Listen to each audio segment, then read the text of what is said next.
L'invité de la matinale, Philippe Dornier. Le psychosociologue Arnold de Jacot nous accompagne ce matin au lendemain de ce terrible drame à la Convenance à Sainte-Marie. Là, on n'est pas du tout dans le schéma habituel d'un couple qui se déchire après une vie commune ou d'un homme jaloux. C'est plus difficile à analyser le passage à l'acte d'un homme qui est apparemment seulement un ami de sa future victime.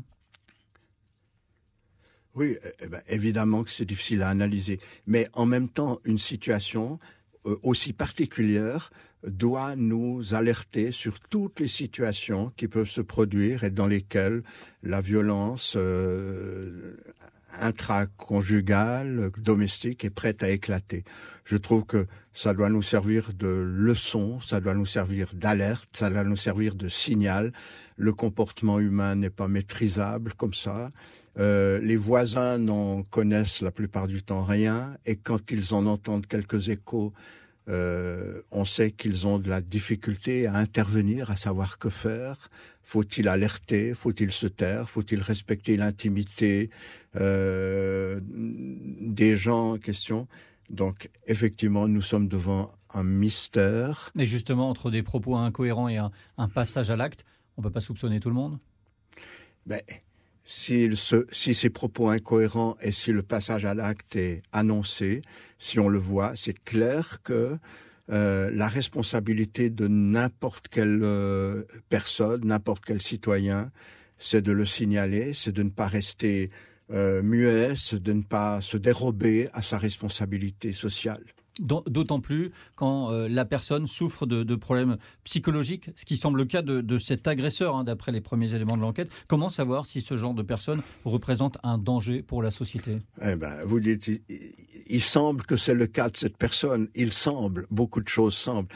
Même le procureur ne sait pas donner l'explication. Il faudra, j'imagine que une enquête sérieuse éclaire tout le monde sur la question. Comment agir? Comment protéger la société? Alors, oui, je pense que du point de vue du voisin, du point de vue du passant, du point de vue de la personne qui observe ça, la capacité d'agir est très faible. Simplement annoncer, signaler, et ne pas rester passif, ne pas rester muet, assumer une sorte de responsabilité sociale par rapport à ce qui se passe autour de nous. La cohésion sociale, elle n'est pas construite à partir des autorités, elle est construite à partir de la conscience personnelle qui se construit dans nos rapports quotidiens les uns avec les autres. Quand on dit de quelqu'un, il est bizarre, et c'est ce que disent les voisins à propos de cet homme qui a basculé dans l'horreur, quand on a affaire à ce genre d'individus, on en croise parfois dans nos quartiers, quelle attitude adopter? Mais une personne peut être bizarre sans être forcément, sans passer forcément à la violence, sans passer au meurtre. Elle peut être bizarre. Que faire? Franchement, en ce qui me concerne, professionnellement, je ne sais pas ce qu'il faut faire, sinon annoncer la chose. Et comment gérer la crainte alors que ce genre de personnage inspire, par exemple, auprès des enfants qui les rencontrent tous les jours? Ils viennent à la maison, les enfants, en disant maman, papa, j'ai vu un monsieur, il était un peu bizarre. Eh bien, évidemment. Qu'est-ce qu'on leur dit? Mais moi, je pense que avec les enfants, sur le plan éducatif, il est clair que il importe de les tenir au courant, il importe d'éveiller la conscience, il importe d'éveiller leur lucidité, il importe d'éveiller leur curiosité de ce qui se passe autour d'eux. Mais moi, ce qui m'a un élément, une hypothèse qui était formulée, c'est peut-être qu'il n'était pas simplement bizarre, mais que c'est un toxicomane qui consomme je ne sais pas quel produit. Alors, il est question de drogue, il est question aussi de médicaments, puisqu'il suivait peut-être un traitement. Tout ça, ça pourrait expliquer son geste? Bien sûr, ça peut expliquer. Mais la toxicomanie, c'est un symptôme avant d'être un problème. C'est-à-dire c'est un symptôme d'un mal-vivre, d'un mal-être. Et si c'est le cas, effectivement, je trouve qu'il n'est pas question de passer à côté de ces choses-là en fermant les yeux. De façon plus générale, est-ce qu'il faut que les femmes apprennent à se défendre? Par exemple, demain, il y a des étudiants qui organisent une journée Self-Made Woman, qu'on peut traduire par femme autodidacte. Ils donnent des cours d'initiation au self-défense féminin dans une salle de sport de Saint-Pierre, gratuitement.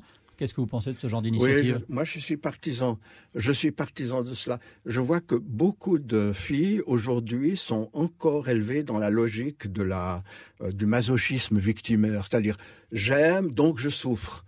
Je dois accepter de souffrir parce que j'aime, je suis une femme. Et je pense que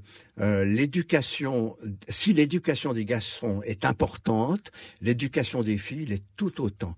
Et je pense que les filles doivent apprendre à se protéger, à se défendre, surtout à s'affirmer en tant que femme. Lundi dernier, c'était la journée de la non-violence éducative pour refuser, par exemple, la fessée, les châtiments corporels sur les enfants. Mais il y a encore des parents qui pensent qu'une fessée, ça ne peut pas faire de mal aux marmailles. Qu'est-ce que vous leur dites? Personnellement, je suis contre la violence sur les enfants. C'est-à-dire qu'on a recours à la violence sur les enfants lorsqu'on a échoué à cadrer. Je pense que les enfants ont besoin à la fois d'être aimés et en même temps de trouver une structure rassurante autour d'eux, un comportement rassurant de la part des adultes. La plupart du temps, lorsque les parents recourent au coup, je sais pas, à la fessée et toutes ces choses-là, c'est plutôt le signal de l'échec de tout ce qui aurait dû se passer avant. Arnold Jacou, merci d'avoir été l'invité de La Première ce matin. Bonne journée.